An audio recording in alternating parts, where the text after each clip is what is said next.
Welcome back to my channel, my fellow darkness addicts. Tonight, we plunge headfirst into the cold, steel hearts of deserted skyscrapers, those concrete giants abandoned to the shadows and the things that lurk within them. We've got 3 stories of chilling, unexplained noises whispered from the lips of those brave or foolish enough to venture inside. These are the tales that echo in the silence of empty halls, the sounds that cling to the dust and the darkness, waiting for fresh ears to torment. So, lock your doors, turn out the lights and huddle close to your screens because tonight, the fear, it has a view. Our first tale of urban terror takes us to the heart of the city, a sprawling metropolis choked by concrete and steel. Picture this, the skeletal frame of the old Blackwood Tower, a once gleaming monument to progress, now standing desolate and forgotten. It was abandoned years ago, left to rot under a shroud of whispers and unsettling rumors. Our witness, a weary security guard named Frank, was tasked with the graveyard shift, patrolling the perimeter of this concrete graveyard. Night after night he'd walk his rounds, the only sound the rasp of the wind whistling through the broken windows and the distant hum of traffic from the city that had moved on. One night, however, the silence was broken. It started subtly, a faint rustling on the upper floors like papers scattering in a breeze. Frank paused, his hand instinctively reaching for his flashlight, the beam cutting through the darkness. He strained his ears, listening for any repetition, any confirmation that his senses weren't playing tricks on him, and then he heard it again, this time clearer, closer. It was a whisper, hushed and indistinct, carried on the wind. It seemed to spiral down from the top floors, swirling around the skeletal structure like an unseen specter. A shiver snaked down Frank's spine, his pulse quickening. He was a rational man, a man who scoffed at ghost stories and campfire tales, but this was different. There was something inherently unsettling about a sound so out of place, so distinctly human, emanating from a building that had been empty for years. Night after night, the whispers persisted, growing bolder, more frequent. Frank would try to pinpoint the source, shining his flashlight up at the darkened windows, but the source remained elusive, hidden within the building's concrete bones. He tried to convince himself it was just the wind playing tricks on him, whistling through the broken panes of glass. But deep down, a seed of unease had been planted. The whispers, they seemed to hold a malevolent curiosity, as if something was observing him from those desolate heights. One night, curiosity got the better of him. Against his better judgment, Frank decided to venture inside to finally confront the source of the unsettling sounds.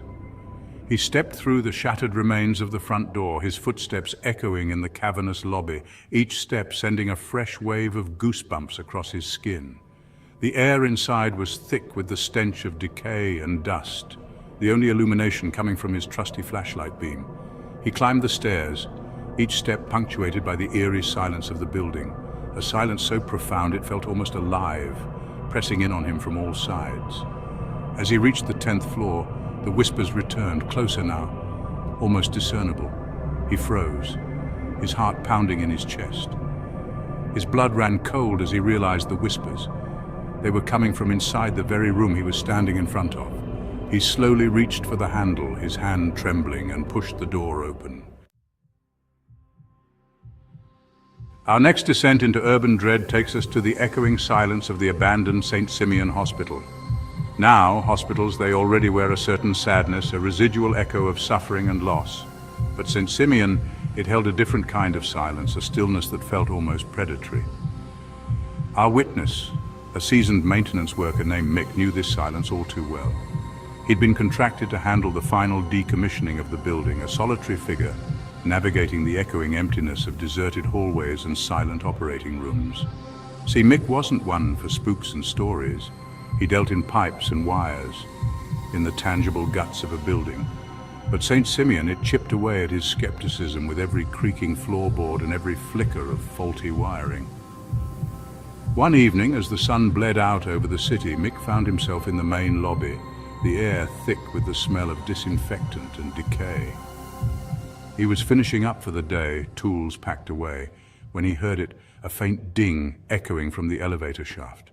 Now Mick knew the elevators were offline, their power long since cut. It was part of his job, making those metal beasts dormant. He paused, holding his breath, listening for any further sound. The silence held, heavy and absolute. He shrugged it off, attributing it to the building's age and the tricks his mind was starting to play. The next day, the phantom ding returned. This time, though, it was accompanied by a new sound, the whirring of gears and cables like the elevator was moving. Mick, his curiosity piqued, cautiously approached the elevator shaft. He peered into the dimly lit shaft, his heart pounding in his chest. To his astonishment, he saw it. One of the elevator cars, suspended several floors up, was slowly descending. The doors were open, revealing the empty, dimly lit interior. Terror gripped Mick's throat. He knew with chilling certainty that he was the only living soul in the entire building. And yet, the elevator continued its descent, stopping perfectly at the lobby level. The doors remained open, a silent invitation into the building's cold, dark heart. Mick stood there, frozen, for what felt like an eternity, his eyes locked on the open elevator. A cold draft emanated from the shaft, carrying with it the faint scent of decay and something else, something sickly sweet and undeniably off. He couldn't explain it, but he felt an overwhelming urge to step inside. It was as if something was calling to him from the depths of the building, beckoning him to join it in the darkness. He took a hesitant step forward, then another, his hand reaching out to touch the cold steel of the elevator door. Our final tale of terror, the one that chills even me to the bone, takes us deep into the belly of the beast, the abandoned Zenith Tower, a monolith of glass and steel that pierced the heart of the city's skyline. It was a beacon of arrogance left to rot in the wake of a financial scandal, and it was said that the sins of the past clung to its shadowed corners like cobwebs. Now our witness, a young urban explorer named Sarah, she lived for the thrill of the unknown, the adrenaline rush of infiltrating these forgotten giants. She documented her exploits online, her videos a window into the desolate beauty of abandoned spaces. But Zenith Tower, it promised a different kind of spectacle, a descent into true terror. It started subtly. During her initial exploration, Sarah noticed odd fluctuations in the ambient temperature, pockets of icy cold that clung to certain areas. And then there were the shadows. They seemed deeper, more pronounced within the tower, as if the darkness itself was alive, pulsing with a life of its own. As she ventured higher, the phenomena intensified. She began to hear whispers at the edge of her hearing, fleeting murmurs that vanished as quickly as they appeared. Her camera, her constant companion, began to malfunction, the battery draining at an alarming rate, the footage often corrupted by strange glitches and static. It all culminated on her third and final visit. She'd reached the top floor, a vast open space that offered a panoramic view of the city sprawling beneath her. But the breathtaking vista did little to quell the unease that had been steadily building within her. She heard it first. A blood-curdling scream, echoing through the empty floor. It was a primal sound, filled with such raw terror and agony that it sent chills down her spine. She spun around, her camera clutched tightly in her hand, her heart pounding against her ribs. At first she saw nothing but the empty expanse of the floor, but then, in the periphery of her vision, she saw them.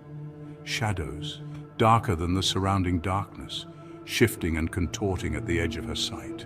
They seemed to writhe and pulsate with a malevolent energy, their forms vaguely humanoid but distorted, grotesque. Panic welled up inside her, a primal fear taking root. The screaming continued, relentless, echoing through the empty floor, seeming to come from everywhere and nowhere at once. She raised her camera, her finger trembling on the record button, desperate to capture evidence of the horrors unfolding before her. As she pointed the lens towards the shadows, they turned towards her, as if sensing her gaze. Their movements became more frantic, more aggressive, their forms twisting and distorting into monstrous shapes that defied description. The screaming reached a fever pitch, the sound reverberating through her very bones. She stumbled back, her foot catching on a loose cable. She fell, landing hard on the concrete floor, her camera slipping from her grasp. So there you have it, my fellow night crawlers. 3 tales of unexplained noises, 3 glimpses into the darkness that festers within those abandoned giants, those monuments to a forgotten tomorrow. If you dared to enjoy this descent into urban terror, be sure to leave a like and tell me which story chilled you to the bone. And if you've got your own encounter with the unexplained, share it in the comments if you dare. But for now, keep those lights on, stay vigilant, and remember, the things that go bump in the night, they're always listening.